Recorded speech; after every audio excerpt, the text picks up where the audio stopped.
He came over. He was fucking high as a kite. And he went ballistic. Oh, that's not the story I heard. Well, I'm sure it's not the story you heard. But that's what happened. And now my entire family's involved. My beautiful friends, thankfully. He stepped on my phone. He would not let me leave the house. Right, he's going to replace your phone. I don't want him to replace anything. I want him to stay away from me. And did you call the police? I did call the police. And what did they say? It's up to me whether I'm going to press charges or not. And there's a warrant out for him. I know there's a warrant out for him. Mm-hmm. He knows that. Okay. Because of you or because he's parole violation? They would not tell me. Yeah, they just said there was a warrant? Yep. Yeah, okay. So just... So I'm not really sure, and I'm so sorry, to pain you.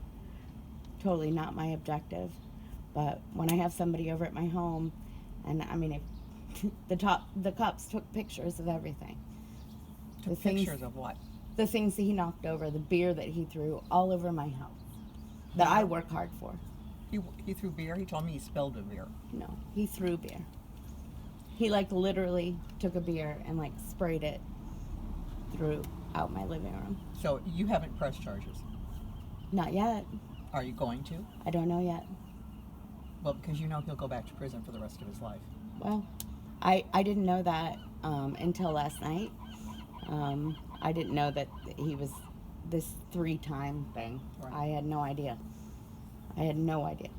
Well, he needs help. He does. Yes, he needs a lot of help. Yes, he does, and I'm working with him to try and get him to get the help that he needs. But this kind of stress and pressure of fearing that he's going to go back to prison is not going to help him. It's just going to make his life miserable, and to be quite frank, it's going to make my life miserable. Well, and I'm very sorry for you. I absolutely do not mean any harm to you whatsoever. Yeah, but unfortunately, it is harming me. Well, then maybe that's where he belongs then, because it was. Did he touch you at all? Did he hurt you?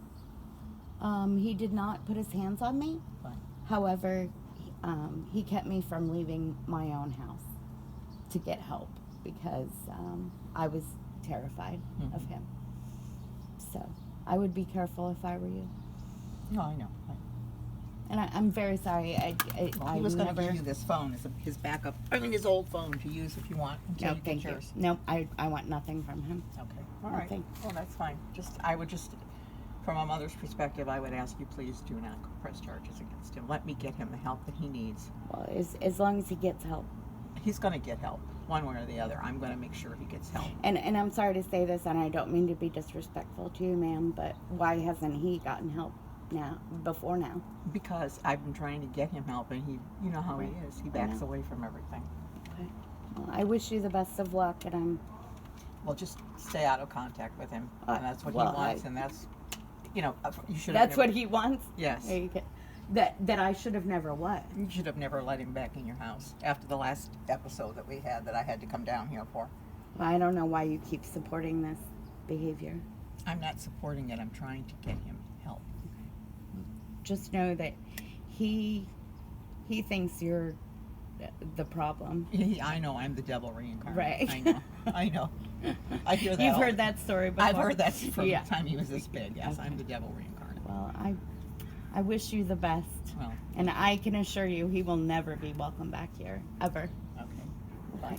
All right. All right, you take care. Uh-huh.